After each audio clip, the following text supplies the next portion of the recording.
Hello everyone. HTET 2021 PGT math के solution मैं आपके सामने रख रहा हूँ, जिसके अंदर आपको बहुत कुछ नई बातों का पता लगेगा, क्योंकि ये सिर्फ क्वेश्चन ही सोल्व नहीं करवाऊंगा मैं, साथ साथ कुछ ऐसे टर्म के बारे में भी हम डिस्कस करेंगे जिससे रिलेटेड अगर पेपर में क्वेश्चन आता है तो आपको जो है उसे अटेम्प्ट करने में दिक्कत ना आए। तो उन क्वेश्चंस को हम इसी तरीके से ही मॉडिफाइड करेंगे। अगर मान लो कोई क्वेश्चन किसी भी टर्म का या किसी टॉपिक पे पूछा गया तो उसके अंदर क्या क्या और केस बन सकते हैं, क्वेश्चन के थ्रू हम डिस्कस किया करेंगे। ठीक है जी। जिससे आपको एक बेनिफिट ये होगा कि वो टॉपिक आपका क्लियर हो जाएगा कि मान लो उससे रिलेटेड कोई और क्वेश्चन भी आए तो आपको उस क्वेश्चन में प्रॉब्लम नहीं होगी। देखिए, चलिए शुरू करते हैं। Question number 91। If ABC are in GP and A raised to the power 1 by x equal to B raised to the power 1 by y equal to C raised to the power 1 by z, then find the value of what is the relation between x, y, z। कि वो AP में होंगे, GP में होंगे या HP में होंगे या फिर इस तरह का कोई रिलेशन बनेगा, हमें ये इसके अंदर जो है चेक करनी है। जो फिलहाल गिवन है उसके लिए मैं लेकर चलूँ, अगर a raise to the power 1 by x equal to है b raise to the power 1 by y which is equal to है c raise to the power 1 by z. मैंने इसको लेट कर लिया k के इक्वल। ठीक है जी, कोई भी कांस्टेंट k जो है मैंने मान लिया। ऑब्वियस सी बात है ये टर्म भी इसके इक्वल होगी, तो a की वैल्यू क्या आ जाएगी, k की पावर x आ जाएगी।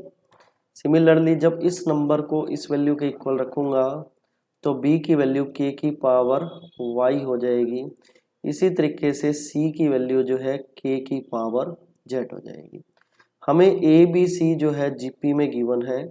अगर वो जीपी में है तो ऑब्वियस सी बात है बी स्क्वेयर इक्वल टू ए सी होगा, आप सभी ये बात जानते हैं। तो b की अगर वैल्यू रखें तो b की वैल्यू क्या है, k की पावर स्केयरिंग है तो 2y हो जाएगा which is equal to a k की पावर x और c क्या है, k की पावर z है। ठीक है जी। तो k की पावर 2y किसके इक्वल आया, k की पावर x प्लस z। देखिए बेस सेम हो तो पावर कंपेयर हो जाती हैं, so 2y equal to x plus z। ठीक है जी। और ये कंडीशन जो है, ये जो कंडीशन है ये एपी की कंडीशन होती है, तो ऑप्शन नंबर 1 जो है हमारा करेक्ट आंसर बनेगा। देखिए नेक्स्ट क्वेश्चन है क्वेश्चन नंबर 92। इस क्वेश्चन में ये कह रहा है कि अगर u एक फंक्शन हो, अगर एक फंक्शन हो x by y, y by z और z बाय एक्स टाइप का, तो हमें वैल्यू जो ये रिलेशन है इसकी वैल्यू को बताने क्या रहेगा। ठीक है जी। देखो इस टाइप का कोई भी फंक्शन अगर आप लेकर चलो जिससे कि क्वेश्चन को सोल्व करना आसान हो जाए। जैसे मान लो मैं इसी टाइप के फंक्शन को एक लेकर चलूँ x by Y plus Y by Z plus Z by x, ये y है जी। ठीक है ना, y बाय जेड। ठीक है जी। तो इसके अंदर जो जो टर्म पूछी गई है उसको हम सोल्व करें। जैसे करली u बाय करली x के बारे में पूछ रहे हो। करली u बाय करली x में करली का मतलब क्या है पहले आपको ये पता होना चाहिए। इसका मतलब होता है पार्शियल डेरिवेटिव। +2 तक हम d की फॉर्म पढ़ते हैं which is total derivative, d by D x total derivative होता है। करली में क्या होता है, जिसके विद रिस्पेक्ट टू डेरिवेटिव किया जा रहा है वही एक वेरिएबल है, बाकी सारे जो इसके अंदर वेरिएबल जो भी टर्म यूज हो रही है वो सारी क्या रहेंगी, उसमें कांस्टेंट रहेगी। मतलब y और z क्या होगा, कांस्टेंट होगा। ठीक है। तो करली u बाय करली x क्या हो जाएगा, 1 बाय वाई। करली u इसका जो derivative with respect to x ये 0 हो जाएगा। 1 बाई एक्स का क्या हो जाएगा, minus Z by x square, या फिर आप क्या कह सकते हैं 1 by y minus Z by x square. ठीक है जी। करली u बाय करली y क्या बनेगा, सिमिलर वे में विद रिस्पेक्ट टू y, तो x और z क्या है, कांस्टेंट। क्या आएगा इसका, minus x by Y square, और इसका विद रिस्पेक्ट टू y इसका क्या हो जाएगा 1 बाय जेड हो जाएगा, क्योंकि y का 1 इसका 0 हो जाएगा। बिल्कुल सिमिलर वे में करली u बाय करली z क्या बनेगा विद रिस्पेक्ट टू z, ये हो जाएगा minus Y by Z square plus 1/x हो जाएगा। जो टर्म हमें चाहिए थी हमने फाइंड कर ली। अब क्या करते हैं, इसके अंदर पुट कर देते हैं, x करली u बाय करली x plus y curly u by curly y, ठीक है जी, करली y सॉरी, प्लस z करली u बाय करली z। आप जो है डायरेक्ट वैल्यू भी इसके अंदर रख सकते थे, सिर्फ मैंने समझाने के लिए ऐसा किया है। क्या हो जाएगा, 1/y minus Z by x square plus में y curly u by curly y क्या होगा, minus x by Y square plus 1/z, ठीक है जी, plus z minus y by Z square plus 1/x, ठीक है जी। इसको सोल्व करें, x से मल्टीप्लाई करें तो x बाय वाई क्या हो जाएगा, minus Z by X minus x by Y plus Y by Z minus Y by Z plus Z by X, ठीक है जी। Minus Y by Z plus Y by Z cancel, Z by X भी cancel, X by Y भी cancel, तो value क्या आ जाएगी, 0। तो ऑप्शन नंबर सेकंड जो हमारा करेक्ट आंसर इसका बनेगा। देखिए नेक्स्ट क्वेश्चन है क्वेश्चन नंबर 93 क्वेश्चन में एरिया हमें फाइंड करना, और एक ऐसा क्वेश्चन हर साल पेपर में आता ही आता है।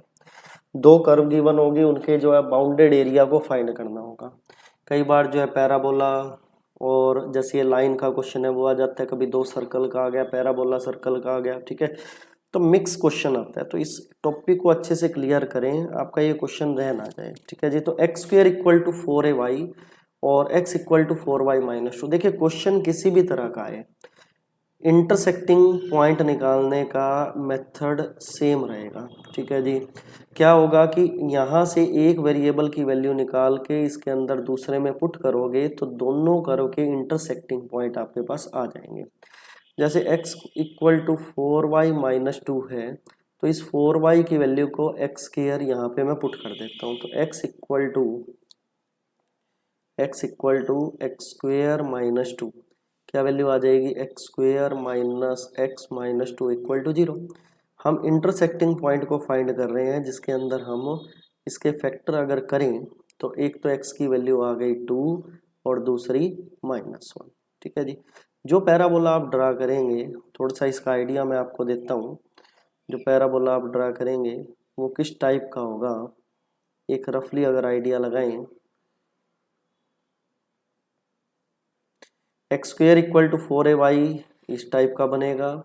x इक्वल टू यहाँ पे इस लाइन के अंदर अगर वैल्यू को पुट करें, लाइन ड्रॉ करने के लिए y को 0 पुट करें तो x की वैल्यू आ गई -2, सपोज -1 और ये -2 है, तो ये एक तो ये पॉइंट आ चुका है, ठीक है जी।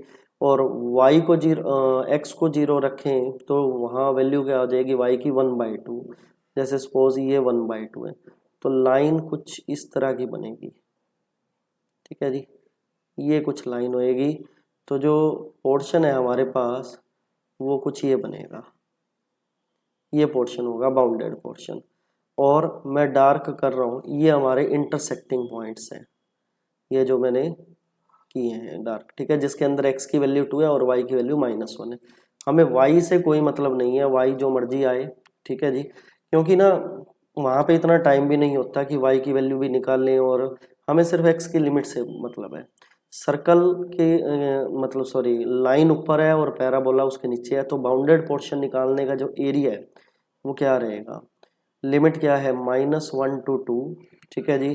पहले लाइन के इक्वेशन में से हम क्या करेंगे, पैराबोला की इक्वेशन को माइनस करेंगे, तो क्या आएगा, विद रिस्पेक्ट टू x करना है तो y की वैल्यू निकालो, क्या हो जाएगा, x प्लस 2 डिवाइडेड बाई 4, ठीक है जी। y की वैल्यू स्ट्रेट लाइन से ही आ गई।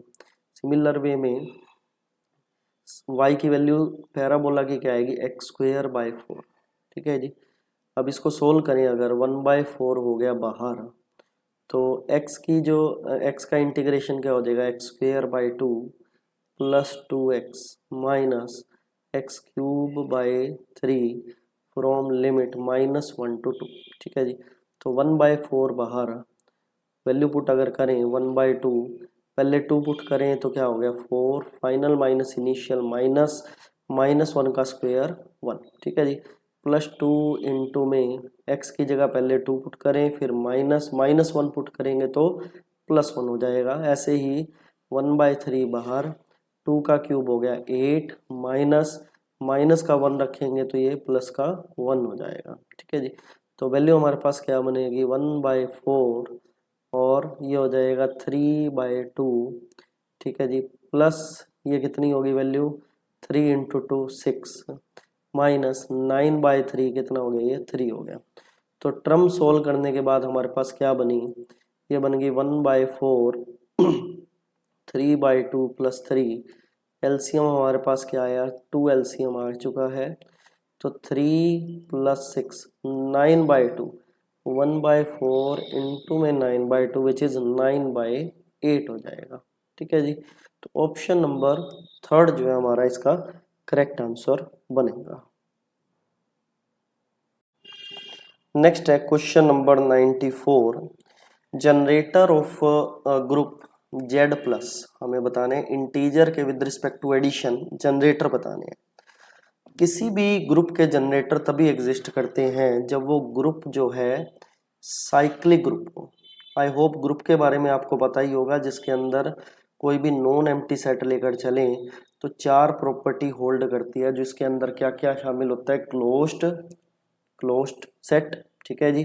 सेकंड क्या associative, third existence of identity, fourth existence of inverse, वो ग्रुप बनते हैं। ठीक है। अगर विद रिस्पेक्ट टू एडिशन कर रहे हैं तो बाइनरी ऑपरेशन क्या लगाएंगे प्लस का लगाएंगे। ठीक है जी। ये सिंबल लगाएंगे। और साइक्लिक ग्रुप क्या होता है सबसे पहले इसके बारे में डिस्कस करते हैं, फिर उसके बाद जनरेटर इसी के अंदर ही कवर हो जाएगा। ठीक है।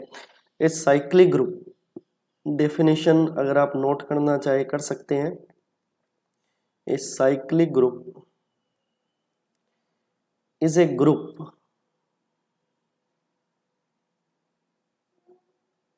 that is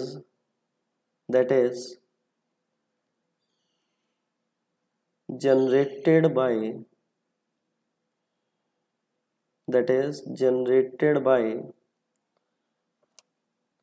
a single element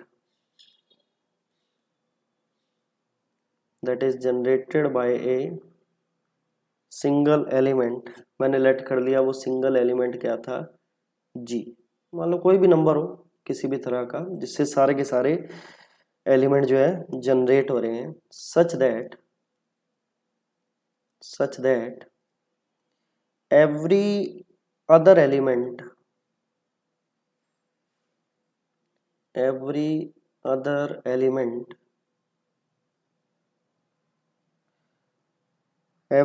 element of the group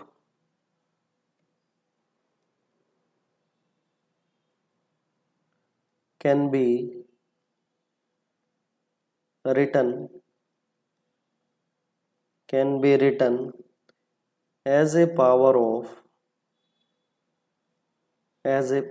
of G। ठीक है जी। this element, what is this element? This element G is the generator of the group। ठीक है जी। जनरेटर ऑफ द ग्रुप बनेगा। ठीक है जी।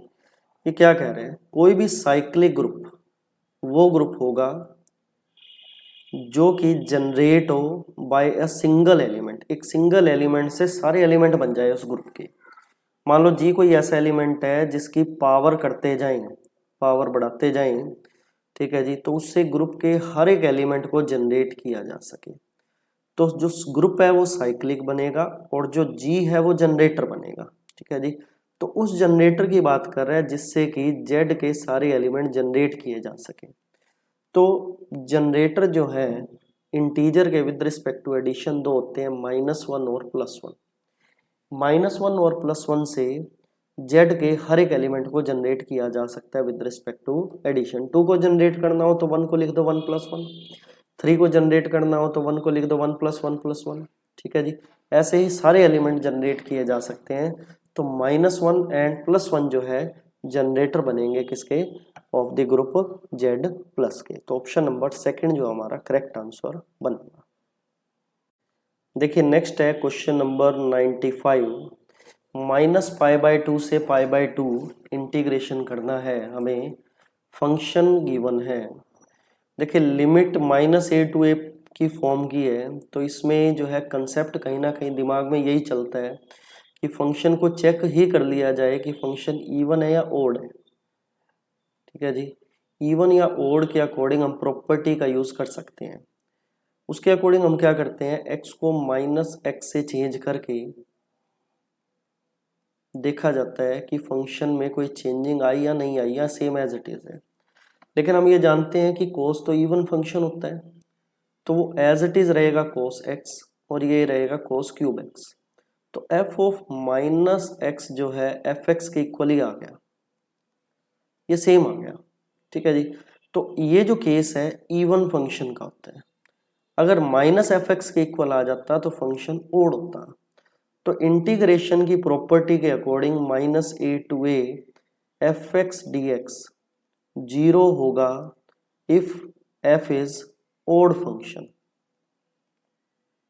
ठीक है जी, और double from 0 to a fx dx होगा if f is even function, if f is even function.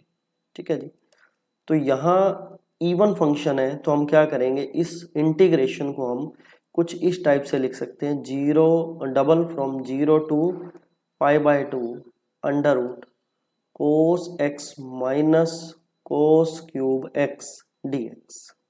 ठीक है जी, अब यहाँ आप देख पा रहे हो कोस x जो है हमारा कॉमन आ रहा है, कोस x अगर कॉमन ले तो अंडर रूट कोस x बनेगा, और क्या वैल्यू रह गई ब्रैकेट में, अंडर रूट में 1 माइनस कोस स्केयर एक्स रह गया। और 1 माइनस कोस स्केयर क्या होता है, साइन स्केयर, और उसका जो अंडर रूट है वो क्या हो जाएगा, साइन एक्स हो जाएगा। तो under root cos x into में साइन एक्स डी एक्स। ठीक है जी, कोस का डेरिवेटिव पड़ा है साइन एक्स, तो हम क्या करें, पुट करें, क्या नीचे लिखते हैं इसको, यहाँ पे पुट करें यहाँ क्या, कोस एक्स को टी, तो क्या वैल्यू होगी, minus sine x d x equal to d t. ठीक है जी, अकॉर्डिंगली लिमिट में भी चेंज आएगा। लिमिट में क्या चेंज आया, जब x की वैल्यू 0 है यहाँ रखा जाए तो cos 0 1, तो t की वैल्यू 1 हो गई। ठीक है जी, और जब π/2 रखा गया तो cos π/2 0, तो t की वैल्यू 0 हो गई। ठीक है जी, तो ये वैल्यू क्या बनी, अंडर रूट टी माइनस इधर आ जाएगा तो माइनस डी टी, जिसमें माइनस आ गया बाहर। तो अंडर रूट टी का इंटीग्रेशन, अंडर रूट टी का इंटीग्रेशन क्या बना, टी की पावर 3/2 डिवाइडेड बाय 3/2। ठीक है जी, लिमिट फ्रॉम 1 टू 0, तो रेसिप्रोकल होके ये क्या हो गया, -4/3। टी की वैल्यू पहले रखी 0, फिर टी की वैल्यू रखी 1, तो वैल्यू हमारे पास टोटल क्या आ गई, 4/3। तो आंसर जो है 4/3 बनेगा। तो ऑप्शन नंबर थर्ड जो हमारा करेक्ट बनेगा। सोल्यूशन आपको अगर समझ आ रहे हैं, और भी वीडियोस आती रहेंगी, हमारे चैनल को सब्सक्राइब करें, लाइक करें वीडियोस को।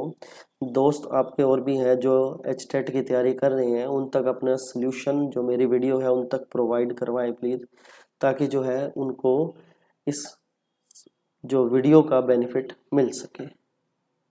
Thank you.